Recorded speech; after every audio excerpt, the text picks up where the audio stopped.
চারক স্কোয়ারের হসপিটালে রোগীদের প্রতি দীর্ঘদিনের উপেক্ষা ও অসংবিধিময় আচরণের অভিযোগে আজ এক বিস্তর ঘটনা ঘটেছে।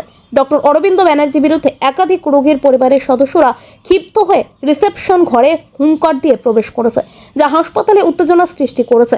হাসপাতালের নিউরোলজি বিভাগে চিকিৎসাধীন একাধিক রোগীর পরিবারের দাবি, ডক্টর ব্যানার্জি নিয়মিত 5 ঘন্টা দেরিতে আসেন, যা রোগীদের প্রতি অবহেলার প্রধান কারণ। এছাড়া সুস্থ হয়ে ওঠা রোগীদের অযথা হাসপাতালে আটকে রেখেছেন, যাতে অতিরিক্ত খরচ বাধ্যতামূলক হয়। আরও গুরুতর অভিযোগ, মস্তিষ্কে সিজার, ব্রেন সিজার হওয়া জরুরি রোগীদেরও আগে আউটডোর ওপিডি ভিজিট করতে বলা হয়েছে, যা জীবনের ঝুঁকি বাড়িয়েছে। অতিরিক্ত অভিযোগ, গত সপ্তাহে অবহেলায় যমজ প্রসবকে একক শিশু প্রসব হিসেবে ভুলভাবে ডকুমেন্ট করা হয়েছে। হাসপাতালে নিজস্ব রক্ত ব্যাংক থাকা সত্ত্বেও অর্থ দাবি করা হচ্ছে রক্ত সঞ্চালনের জন্য। এছাড়াও স্বাস্থ্যসাথী ইন্স্যুরেন্স কার্ড দিয়ে খরচ বহন হবে বলে রোগীদের ফাঁদে ফেলে পরে অস্বীকার করে পরিবারকে পুরো টাকা নিজেরাই দিতে বাধ্য করা হচ্ছে। আজ দুপুরে অন্তত 10 জন পরিবারের সদস্য বিভিন্ন রোগীর আত্মীয়রা একত্রিত হয়ে রিসেপশন ঘরে ঝাঁপিয়ে পড়েন। তারা চিৎকার করে বলেন, আমাদের রোগীদের জীবন নিয়ে খেলা বন্ধ করুন, এই উপেক্ষা আর সহ্য করব না। একজন আত্মীয় বলেন, ডক্টর প্রতিদিন 5 ঘন্টা দেরি করে আসেন, আমার বোনের সিজার হওয়ার পরও ওপিডি টিকিট নিতে বলা হলো, এটা কি ধরনের হাসপাতাল? আরেক রোগীর ভাই জানান, সুস্থ হওয়া সত্ত্বেও তাদের দিনের পর দিন অবজারভেশনের নামে আটকে রাখা হয়েছে, যাতে বিল বাড়ে। অধিকাংশ রোগীর পরিবার এখন তাদের রোগীদের এখান থেকে নিয়ে যাওয়ার চেষ্টা করছেন। ডিসচার্জের জন্য চাপ সৃষ্টি করে হাসপাতাল কর্তৃপক্ষের সঙ্গে ঝগড়া বাঁধিয়েছেন। হাসপাতাল প্রশাসন ঘটনার পর নিরাপত্তা বাহিনী প্রয়োগ করে পরিস্থিতি নিয়ন্ত্রণে আনে।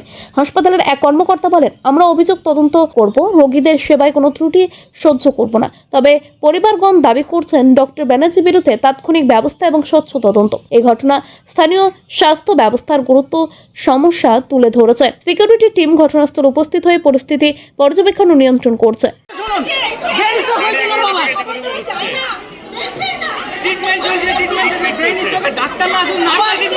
আবার এখানে জানতে চাইছি, এরা বলছে রিসেপশনের লোক বলছে আমরা জানি না কিছু। রিসেপশনটা কিসের জন্য ভেঙে দেন? রিসেপশনটা কিসের জন্য করে? রিসেপশনটা কেন করে? রিসেপশনটা কেন করে বলুন আপনারা?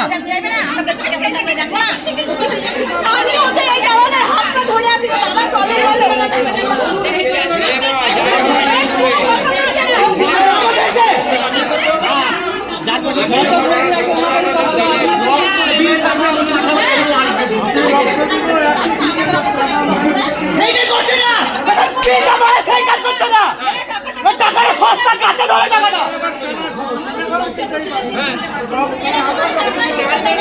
ওই টাকাটা লিখছে কাজটা তো হোক, সেটা হচ্ছে না।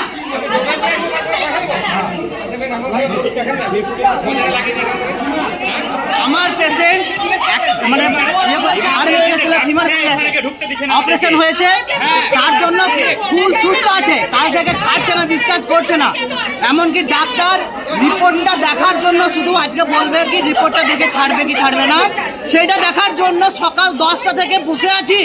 শুধুমাত্র রিপোর্টটা দেখার জন্য ডাক্তার দেখে বলবে ছাড়বে কি ছাড়বে না, এই কথাটা জানার জন্য 10টা থেকে বসে আছি। এখন কটা বাজছে? 2:30 বাজছে।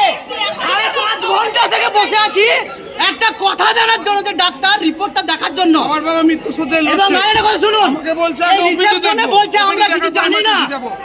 এটা বড় বিষয় হচ্ছে যে রিসেপশনে বলছে আমরা কিছু জানি না। রিসেপশন কেন তৈরি হয়? প্রত্যেকটা কোনো জায়গায় হসপিটাল হোক, কোনো জায়গায় রিসেপশন কেন হয়? রিসেপশনেতে আমরা খবরটা নেওয়ার জন্য হয় নাকি? রিসেপশন বলছে জানি না, ডাক্তারের কাছে কথা বলুন, কিন্তু ডাক্তারকে 5.5 ঘন্টা থেকে খুঁজে পাচ্ছি না কোথায় আছে। একটা কথা জানবো সেই জন্য।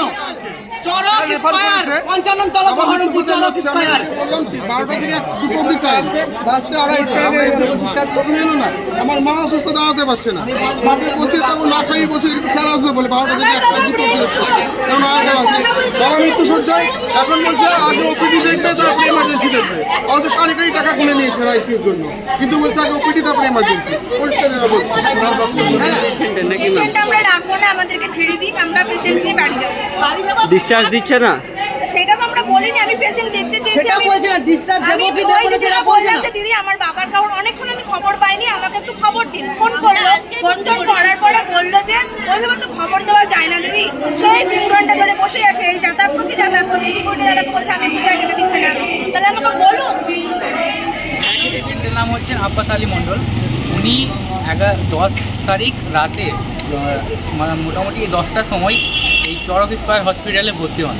তো ওনার মেনলি হয়েছিল বেড থেকে পড়ে পাটা ফ্র্যাকচার হয়ে গেছে।